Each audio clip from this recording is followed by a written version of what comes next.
हर रोज एक नई कहानी देखने के लिए चैनल को सब्सक्राइब करें और बेल आइकन दबाना ना भूलें। नीतू को नई नई चीजें खाने का बहुत ज्यादा शौक था, इसलिए वो हमेशा से ही कुछ न कुछ नया बनाया करती और खाया करती। एक दिन नीतू ने आम के अचार के पराठे बनाए और उस चक्कर में रसोई की हालत खराब कर दी। कुछ देर बाद नीतू की बहू रश्मि बाजार से सब्जी लेकर आती है और रसोई में जाती है तो देखती है कि पूरी रसोई बिखरी पड़ी है। ये देखकर रश्मि को बहुत गुस्सा आता है। माँ जी, आज आपने फिर रसोई का सत्यानाश मार दिया। आपको कितनी बार समझा चुकी हूँ कि आप नया नया कुछ मत करा कीजिए। आज फिर आपके चक्कर में मेरी रात की नींद खराब होगी। बहू, आज गुस्सा मत कर। आज मैंने जो भी बनाया है ना, वो तुझे सच में बहुत पसंद आएगा। आज मैंने आम के अचार के पराठे बनाए हैं, बहुत मन से बनाए हैं। तू खाएगी तो तारीफ ही करेगी मेरी। माँ जी, आपसे कुछ अच्छा बनता तो है नहीं है, और ये बात आपसे मानी भी नहीं जाती है। अरे जब घर में बहू आ गई है तो क्यों आपको रोज रोज कुछ नया बनाते रहना है? मैं क्या रसोई में आना ही छोड़ दूं अब? नहीं बहू, तू ऐसा क्यों बोल रही है? ये रसोई तो तेरी ही है, तू क्यों रसोई में आना छोड़ रही है? वो तो मैं बस अपनी आदत से मजबूर हूँ, तभी तो मैंने कुछ नया बनाने की सोची। लेकिन तू पता नहीं क्यों गुस्सा हो रही है। माँ जी, आप थकी हो और फिर उसके बाद आपके सर पर इतना सारा काम रख दिया जाए, तब आपको पता चलेगा कि मैं क्यों बोल रही हूँ। मैं आज आपको अच्छे से समझा रही हूँ, आप रसोई में मत आना। मैं तुझसे प्यार से बात कर रही हूँ और तू है इतना गुस्सा कर रही है। अरे तुझे नहीं करना तो मत कर रसोई साफ। अब भी मेरी हड्डियों में इतनी जान है कि मैं अपना काम खुद कर सकती हूँ। हाँ, और आप तो यही चाहती हो ना कि बाहर वाले मुझे यही बोले कि मैं अपनी सास से घर का काम करवाती हूँ और खुद आराम करती हूँ। मुझे आप इतना बताओ कि मैं क्या आपको अच्छा खाना बनाकर नहीं खिलाती हूँ, या आपको ज्यादा ही अच्छा खाना बनाना जानती हो जो खुद खाना बनाने लग जाती हो? ऐसी बात नहीं है बहू, लेकिन मैं शुरू से ही अलग तरह का कुछ न कुछ बनाती रहती हूँ। वो क्या है ना, मेरे लिए स्वाद ज्यादा जरूरी है, तो तभी मैंने फिर अचार के पराठे बनाए। माँ जी, अब आपकी उम्र हो चली है, इतने स्वाद के पीछे मत भागो आप। अब आपको सादा खाना ही खाना चाहिए। पता है ना आपको कि इस उम्र में कितनी समस्याएं आती हैं।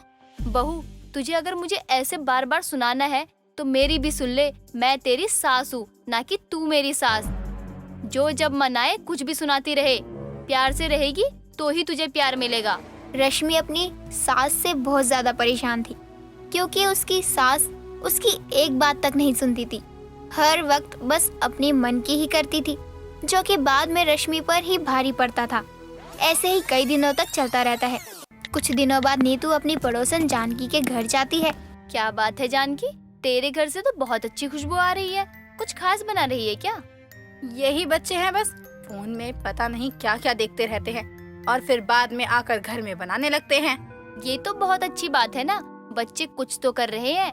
और यहाँ एक मेरी बहू है जो न खुद कुछ बनाती है और ना ही मुझे बनाने देती है। वैसे बना क्या रही तेरी बेटी? कह तो रही थी कि टमाटर के पराठे बना रही है। अब तू ही बता, यहाँ आलू के पराठे बनाने में तो जान निकल जाती है। बार बार आलू बाहर निकलते हैं और ये चली टमाटर के पराठे बनाने। ये तो कुछ अलग ही सुन रही हूँ मैं। अब तक आलू गोभी पनीर के पराठे सुने थे, टमाटर के पराठे तो आज पहली बार सुन रही हूँ। मैं तो सोच रही हूँ कि एक बार मुझे भी बनाने चाहिए। तुझे क्या तेरे घर में शांति अच्छी नहीं लगती जो अब तू भी टमाटर के पराठे बनाने चली? अरे सादा क्या कुछ तेरे गले से नीचे नहीं उतरता? अरे मैं तो कहती हूँ पनीर पराठा भी मस्त लगता है, खा कर देख। पनीर पराठा तो बहुत बार खाया है, लेकिन कभी टमाटर पराठा नहीं खाया।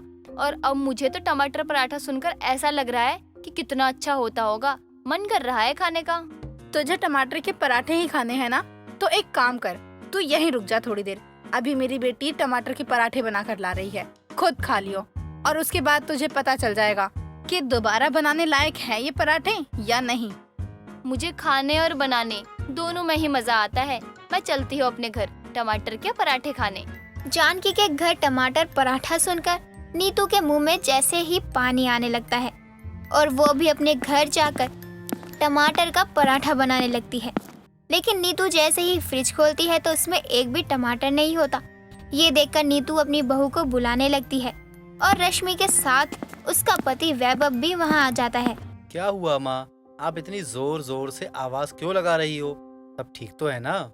ठीक है सब, लेकिन बहू तू मुझे एक बात बता कि घर में एक भी टमाटर नहीं है। कहने को तो तू बाजार जाती रहती है, लेकिन बाजार क्या घूमने जाती है? जब रसोई में टमाटर ही नहीं है?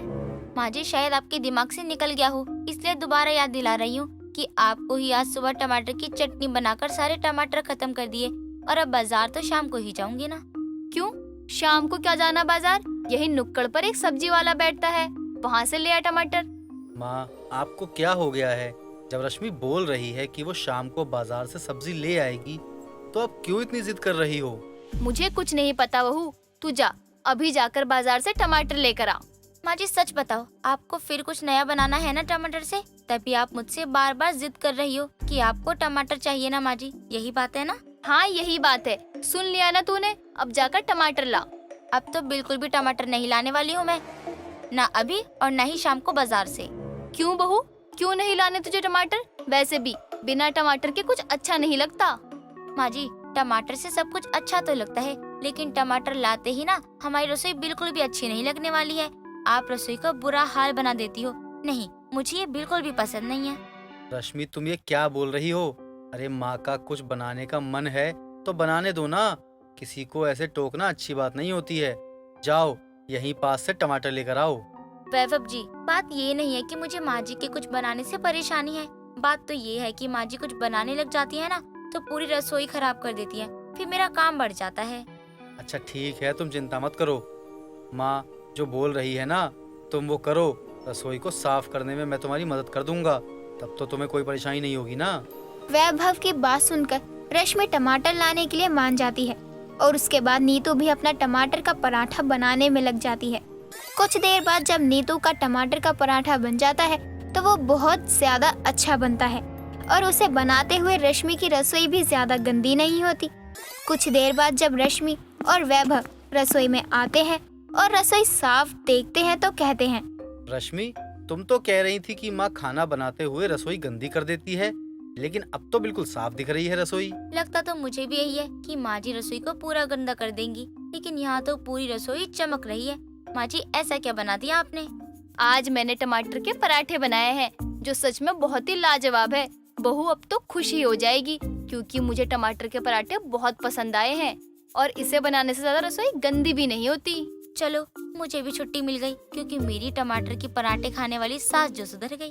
जिसके बाद सब मिलकर रश्मि की सास के बनाए टमाटर के पराठे खाते हैं जो कि सच में बहुत ही ज्यादा स्वादिष्ट बने थे और उन्हें खाकर सब उसकी तारीफ भी करते हैं क्योंकि पराठों में स्वाद भी था और रसोई ज्यादा गंदी भी नहीं हुई थी। जिसके बाद नीतू का जब मन किया करता वह रसोई में जाकर टमाटर के पराठे बनाया करती और सबको खिलाया भी करती। जिसके बाद से वो अपने पूरे मोहल्ले में टमाटर के पराठे खाने वाली सास के नाम से मशहूर हो जाती है। दोस्तों, अगर आपको ये कहानी पसंद आई तो इसे लाइक करें, शेयर करें और कमेंट करके बताएं कि कहानी में आपको सबसे अच्छा क्या लगा।